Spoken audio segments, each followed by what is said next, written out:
What's up, folks? Welcome back to TacticalTortoise. My name is Trevi, and it's an exciting time in Warhammer 40k because it is Data Slate Day. We got a huge balance change across the breadth of the game and saw some rules clarifications as well as some rules updates. What we're going to be talking about in this video are all of the rules changes and additions to factions, units, and the core rules. So let's dive in. Now, first off, for some core rules, we can look to the rules commentary document. Abilities of the same name that apply a named effect are clarified to not stack. The example given is the suppression effect that a lot of weapons will apply, either giving you a movement debuff or maybe an attack debuff. Multiple stacks of suppression do not stack on top of each other, so only one instance of that effect will apply, but if the ability does not have that style of effect and simply applies to you a numerical debuff or a characteristic modifier, those are eligible to stack. So in a recent video, I talked about the Khorne Blood Throne, which has an ability like this, just giving you a flat characteristic buff when targeting a unit targeted by the Blood Throne.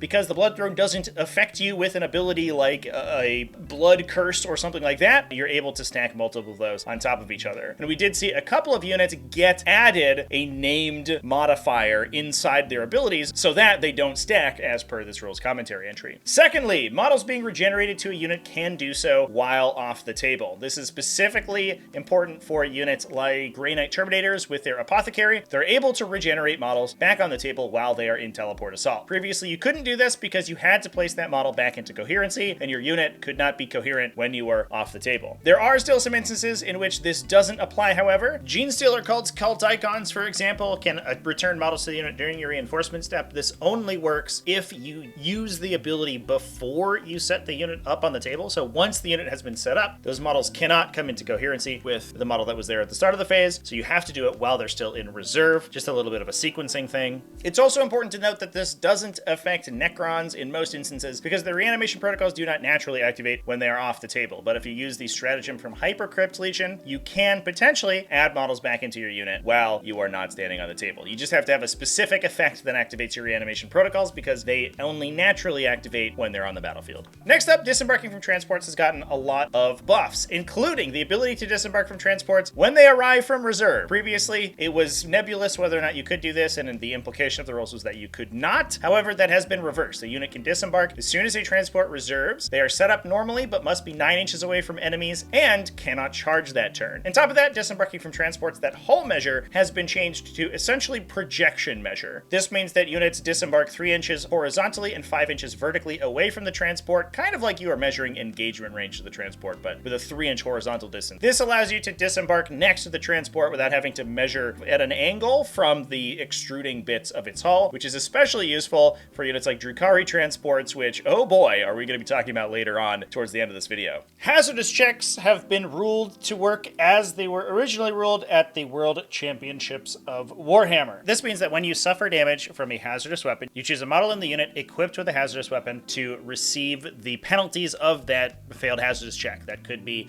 either being destroyed if you're infantry or taking wounds if you are a character or monster or vehicle. If you fail hazardous checks for character, monster, or vehicle units and you consecutively fail multiple hazardous checks, they must be assigned to the same model until that model is destroyed. If it is destroyed as a result of those hazardous checks, any excess mortal wounds are passed on to another model with a hazardous weapon in the unit. If these mortal wounds destroy that subsequent model, then any additional mortal wounds are assigned to the unit as normal. The same is true for effects that count a unit as having made a normal move. For example, disembarking a moved transport and coming out of reserve. These, while they count as having made a normal move for the purposes of the unit not being able to move farther, do not count as ending a move, meaning that they do not trigger effects that happen when a move ends, like a reactive move, for example. In addition, we also see a bit of a reversal of their ruling regarding redeployments. Units that redeploy now can use any abilities on their datasheet as if it were the deployment phase of the game, meaning that if a unit has infiltrators, for example, when it redeploys, it is able to use its infiltrators to start outside of its normal deployment zone. Objective control and objective secure effects, which are lock-in objectives under a player's control, have seen some huge changes. Originally, objective control was only tallied at the end of each phase. Then the control over the objective was secured until that phase had completed. That's still the case. However, there is now also an additional step at the end of each turn when control of objectives is checked. This means that in missions like the Ritual, where objectives are moved around, control of those objectives will be rechecked before any secondary objectives are scored. board. In addition, if an objective is under the effect of an objective secured ability, meaning an ability that locks it in under that player's control, and the other player takes control of that objective at the end of any subsequent phase, the objective then flips to their control as normal. This means that objective control can be broken any phase,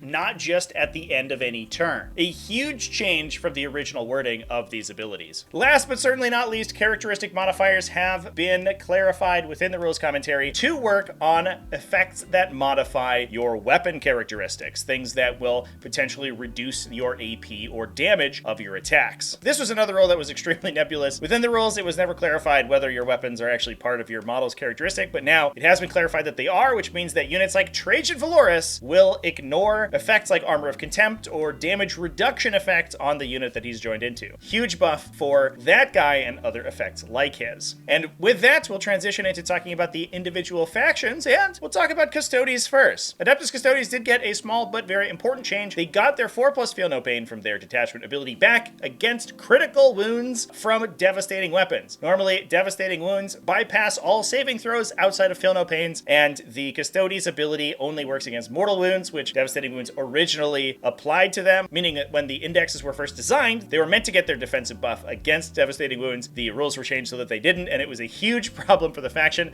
because devastating wounds punched through all of their super duper powerful defensive profiles. Now they don't, and that devastating damage is going to be potentially savable by their Feel No Pain. Adeptus Sororitas got a small nerf. The Triumph of St. Catherine now can only allow units to perform 2 acts of faith each phase rather than an unlimited number of acts of faith. This was the heart of a combination using a Palatine and a Dialogus. The Dialogus allowing you to turn your active faith dice into a 6, and the Palatine giving you lethal hits on those dice, allowing you to just funnel miracle dice through the Dialogus, turning them into automatic lethal hits and therefore automatic wounds at an unlimited rate. As long as you had the number of miracle dice required, you're able to pump out massive numbers of automatic wounds from this combo. Now you only get 2 of them, which is probably still fine because you're able to use them for your more powerful Melta attacks, but you can't fully convert an entire unit of multi-Melta models, for example. Eldari got some huge changes. The Eldari faction ability has been reduced to half of its original effectiveness. You now only generate 6 strands of fate dice at the beginning of the game rather than the previous 12. These are the dice that Eldari used to sub in for their rolls, using them essentially like miracle dice, and they had a ton of them to use, especially alongside Farseers and Guardian squads, generating more strands of fate dice or turning those dice into 6s, which meant that with the right build, you could get those 12 dice to last you for quite a long time. Now with only 6 dice, the impact of this army rule is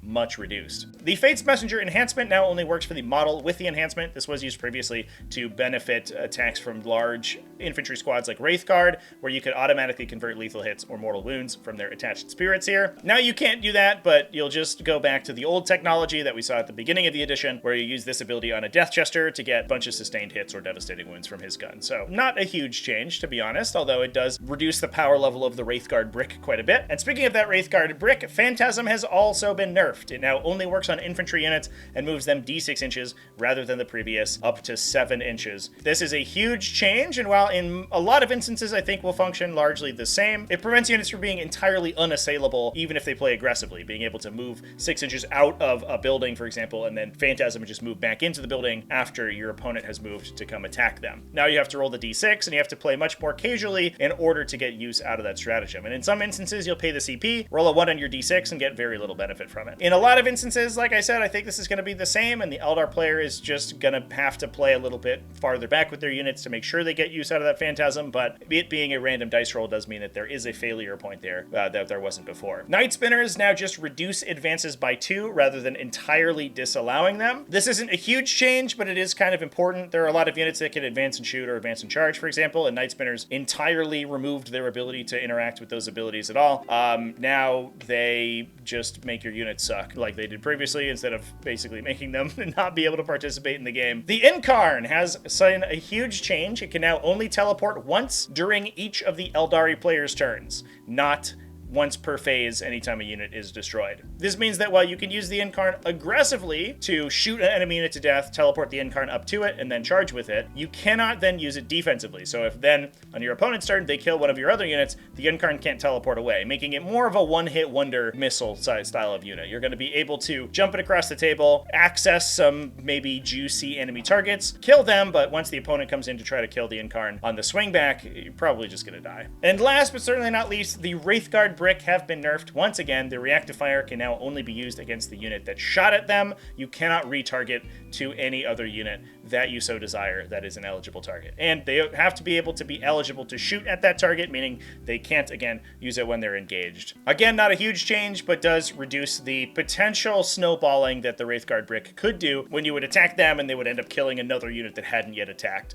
and kind of doubling their money. Astra Militarum saw a small change. Orders can now be issued when an officer disembarks a transport at the end of the phase in which he disembarked. Orders are normally issued in your command phase, so now you're able to embark your officers and transports and you don't have to miss out on your orders on a future turn. The Blood Angels Sons of Sanguinius detachment saw a very, very minor buff. You now gain +2 strength on the charge rather than +1, but Blood Angels saw no other changes. So ultimately, I don't know if you're going to be playing that detachment over a standard Gladius task force. Chaos Demons saw a small change, although not actually to the Chaos Demons army themselves. I saw some people being confused about this, and it's important to note that this change actually does not affect Chaos Demon players. It affects Chaos players who are allying in Chaos Demons. This is a change to the Demonic Pact ability, which is the ability that Chaos Demons have that allows them to join other non-Chaos Demon armies. So when you're playing Chaos Marines and allying in Nurglings or Blue Scribes or something. Now, non-battle line demonic allies that are joining thanks to that Dark Pact ability must have an equal number of battle line units of the same allegiance keyword. So, for example, you can't take lone independent characters like Blue Scribes or Changeling without also taking Tzeentchian infantry that have the battle line keyword as well. And likewise, you can't take Celeste without also taking Demonettes. However, if you are just taking battle line units, those are unrestricted, so you're still able to take a bunch of Nurglings, which is what everybody is probably going to do. Staying on the Chaos theme, Chaos Space Marines also saw some huge changes. These guys were definitely in that S tier alongside Eldari, so we were expecting a lot of changes to both of these factions. First off, marked units can only embark into transports with the same mark. It was a little bit weird that you could attach models into units that had the same mark, but you couldn't share marks within attached characters and units, but you could just jump into a gross Nurgly transport even if you were like a cool Tzeentch guy. It also allowed you to use the most defensive transports, usually the Nurgle transports, to allow them to use Dark Obscuration, while taking the most offensively oriented, usually Chaos Undivided or maybe Slaanesh or Khorne, melee units that would be protected by those transports. So it let you really specialize your marks to be as powerful as possible, and now you have to keep everyone of the same allegiance. Dark Obscuration, the stratagem that protected Nurgle units from being shot at, now only gives an 18-inch lone operative effect rather than a 12-inch, so your opponent can only target you with ranged attacks if they're within 18 inches. Still a solid stratagem, and I think is going to be super duper useful in most situations.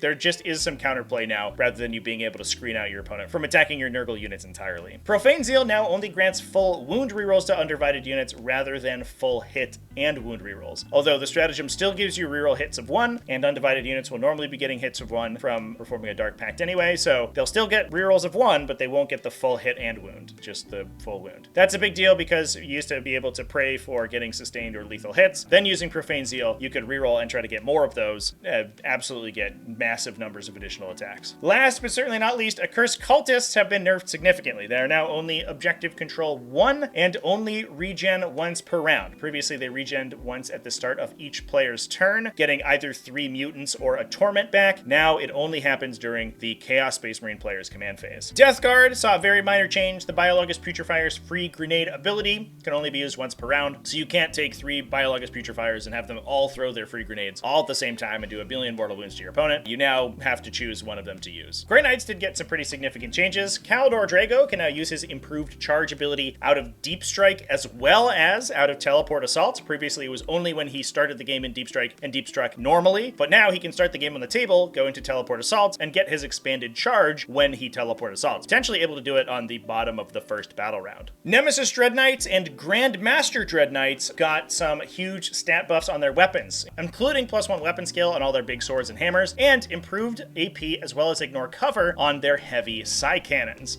That wildly improves the efficiency of these units both in shooting and melee, and makes them probably the premier unit for actually killing enemies in the Grey Knight army. Imperial Knights saw a very minor change to Lay Low the Tyrant, allows them to get a floating hit and wound reroll of any result, not simply of specifically a 1. A little bit more of a flexible ability, and definitely helps their low volume units like Armiger Warglaives be much more consistent. They don't awkwardly roll a 2 sometimes and have no way to modify it. Space Wolves got some big changes, including a lot of typo fixing on their weapon profiles of a lot of the characters. The Champions of Rust detachment ability has been entirely reworked to now choose a saga at the start of each turn, not simply at the end of each battle round, which was a wild timing. Now it happens both in your turn and your opponent's turn. You can choose a saga, and if that saga is completed during your turn, you will unlock a special ability for your entire army. While it still requires you to jump through some hoops, it is much more flexible and can set up some instances where you can set yourself up to unlock a specific saga, both on your turn and on your opponent's turn. And that's really cool. Wolfen Hammers also were buffed up now to Strength 6 and 2 damage. That's a big buff for a unit that is relatively efficient and good in melee. These guys may see some play in Space Wolf armies now, just by the fact that they have a lot of 2 damage melee attacks for very cheap points per model. Although low armor save and OC0 does definitely tone them down quite a bit. Now, before we move on to the probably most improved faction of the game right now, we'll talk about World Eaters. World Eaters did get a bevy of nerfs that I don't know are entirely justified. The Berserker Glaive, now instead of adding D3 to your attacks and strength when you charge, just adds +1 attack and strength. Unfortunately, didn't see a points cut at all. However, Favorite of Khorne did. This enhancement allowed you to reroll your Blessings of Khorne if you wanted to, and cost a ton of points, but was very useful for ensuring that you got the Blessings of Khorne that you wanted. However, now it can only be used once per game, but did go down in points value. Last but not least, the World Eaters Demon Prince Aura is now a 5+ invulnerable save rather than a 4+ invulnerable save. However, it improves to a 4+ invulnerable save if the unit already has a built-in invuln save, like an 8-bound squad, for example. There was an archetype of World Eaters that was using large numbers of jackals backed up by the Demon Prince to protect them, and I don't know if that's quite as useful anymore at only a 5+ invuln rather than a 4+ invuln, and with the Demon Prince at his same points value that he was previously. An unfortunate time for World Eaters, I think, because especially the Favorite of Khorne nerf is huge for the faction, given that that was kind of the combo that they used to unlock Angron's respawn ability more often. So Angron could play aggressively, get killed, and then respawn later in the game relatively consistently. Now that you only get 1 reroll out of Favorite of Khorne over the course of the game, it's a lot less consistent as the game draws on. And with that, we'll move on to Drukhari have been essentially entirely rewritten. First off, their army ability has been buffed. In addition to granting you full hit rerolls, Empowerment, if used in the fight phase, also grants you +1 AP on all your melee weapons. That is a huge bonus for a faction that has largely had kind of mediocre AP values in melee as well as low strength. Speaking of that low strength, you can unlock wound rerolls for Incubi units by now attaching an Archon into them. Archons, when they're empowered, give you both full hit and wound rerolls, not just the hit rerolls. Now that is already some big changes for a faction that was kind of weak in melee, despite being a melee-oriented Eldar faction. However, they also got additional buffs in the form of an entirely new detachment. This is the first time that we've seen a new detachment just randomly released like this, and given the fact that Real Space Raid was probably in contention for one of the worst detachments in the game, Drukhari are just going to be getting massively buffed by this addition because they went from having mediocre stratagems and a bad detachment ability to having an extremely strong detachment ability and very good stratagems, kind of out of nowhere. The Sky Splinter Assault is their new detachment and grants Ignore Cover and Lance to units that are disembarking transports. Enhancements are also available to empower nearby transports when the unit that the enhanced character is within is itself empowered, getting you additional use on your pain tokens, gaining additional pain tokens by killing enemies in melee that are on objectives, and even preventing overwatch against units that are disembarking. There are also some ridiculously powerful stratagems that allow you to deal mortals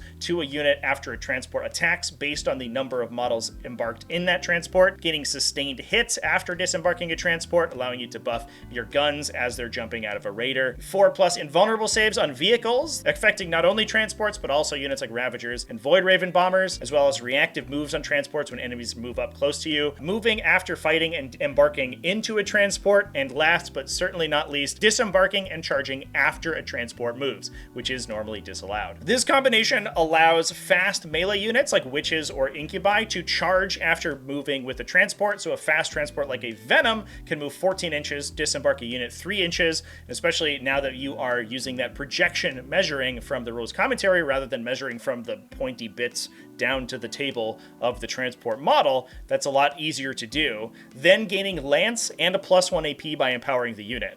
If the Incubi are then joined to an Archon, they are also getting full wound rerolls. If they kill what they charge, you can then pay an additional CP and jump them back into the transport into safety. This detachment is sweet and super strong and definitely adds a new lease on life to not only the Drukhari faction, but also a bunch of units that were not looking very good in the old Real Space Raid detachment. Super cool to see GW continuing on with these basically huge redesigns of factions that are underperforming, as we saw with Death Guard previously, and I hope that we see them moving on into the future. And with that, those are all the changes in the January 2024 balanced data slate. Big thanks for watching all the way to the end of the video. Thanks as well to everybody who supports the channel, either over on Patreon at patreon.com/TacticalTortoise, YouTube channel members, and Twitch subscribers.